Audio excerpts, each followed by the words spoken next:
ಟ್ರಸ್ಟಿಗಳ ವಿರೋಧ ನಡುವೆ ಹರಿಹರ ಪಂಚಮಸಾಲಿ ಪೀಠದಲ್ಲಿ ಬಸವೋತ್ಸವ ನಡೆಯಲಿದೆ. ವಚನಾನಂದ ಸ್ವಾಮೀಜಿ ಸಾನ್ನಿಧ್ಯದಲ್ಲಿ ಬಸವೋತ್ಸವ ಕಾರ್ಯಕ್ರಮ ಕೈಗೊಳ್ಳಲಾಗಿದೆ. ಬಸವ ಜಯಂತಿ ನಿಮಿತ್ತ ಹರಿಹರ ವೀರಶೈವ ಲಿಂಗಾಯತ ಪಂಚಮಸಾಲಿ ಪೀಠದಲ್ಲಿ ವಿವಿಧ ಕಾರ್ಯಕ್ರಮ ಆಯೋಜಿಸಲಾಗಿದೆ. ಬಸವ ಪಲ್ಲಕ್ಕಿ ಉತ್ಸವ, ವಚನ ಗ್ರಂಥಗಳ ಮೆರವಣಿಗೆ, ಸಾಮೂಹಿಕ ವಚನ ಪಠಣ, ವಚನ ಸಂಗೀತ, ವಾದ್ಯ ಮೇಳದೊಂದಿಗೆ ಜೋಡೆತ್ತಿನ ಮೆರವಣಿಗೆ ನಡೆಯಲಿದೆ. ಯಾವುದೇ ಅಹಿತಕರ ಘಟನೆ ನಡೆಯದಂತೆ ಪೊಲೀಸ್ ಬಿಗಿ ಭದ್ರತೆ ಕೈಗೊಳ್ಳಲಾಗಿದೆ. ಕಾರ್ಯಕ್ರಮದಲ್ಲಿ ಜೆಡಿಎಸ್ ಮಾಜಿ ಶಾಸಕ ಎಚ್ಎಸ್ ಶಿವಶಂಕರ್, ಮಾಜಿ ಎಂಎಲ್ಸಿ ಸೋಮಣ್ಣ, ಬೇವಿನ ಮರದ ಸೇರಿ ಹಲವರು ಭಾಗಿಯಾಗಲಿದ್ದಾರೆ.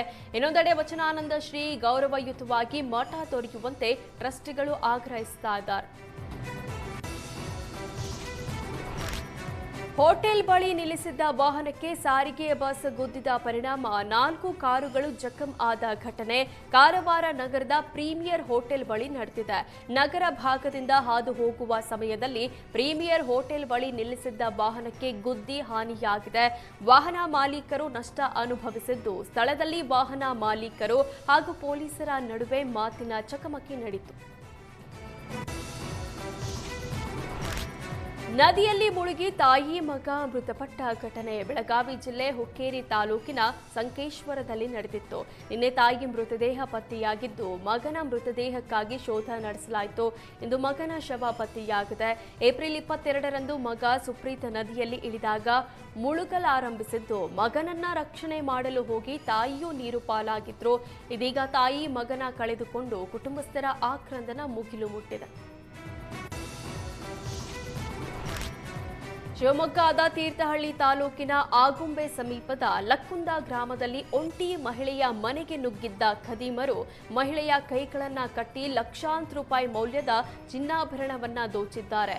ಲಕ್ಕುಂದ ಗ್ರಾಮದಲ್ಲಿ ಮನೆಯಲ್ಲಿ ಒಬ್ಬರೇ ಇದ್ದ 74 ವರ್ಷದ ವಿಶಾಲಾಕ್ಷಮ್ಮ ಎಂಬ ವೃದ್ಧೆಯನ್ನ ಕಟ್ಟಿಹಾಕಿ ಮೈ ಮೇಲೆ ಹಾಗೂ ಬೀರುವಿನಲ್ಲಿದ್ದ ಸುಮಾರು 18 ಲಕ್ಷ ರೂಪಾಯಿ ಮೌಲ್ಯದ ಚಿನ್ನಾಭರಣ ಹಾಗೂ ನಗದನ್ನ ದರೋಡೆಕೋರರು ದೋಚಿದ್ದಾರೆ.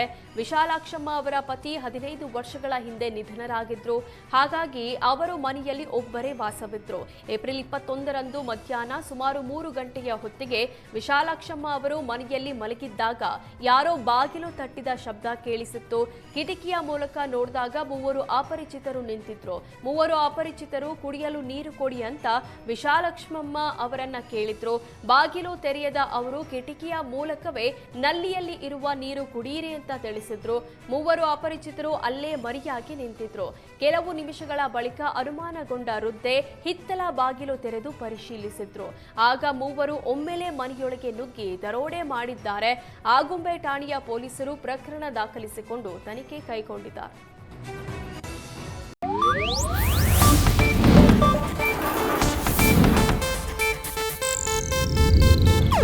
ಇದು ಏಷ್ಯಾನೆಟ್ ನ್ಯೂಸ್ ನೆಟ್ವರ್ಕ್ ಪ್ರಸ್ತುತಿ.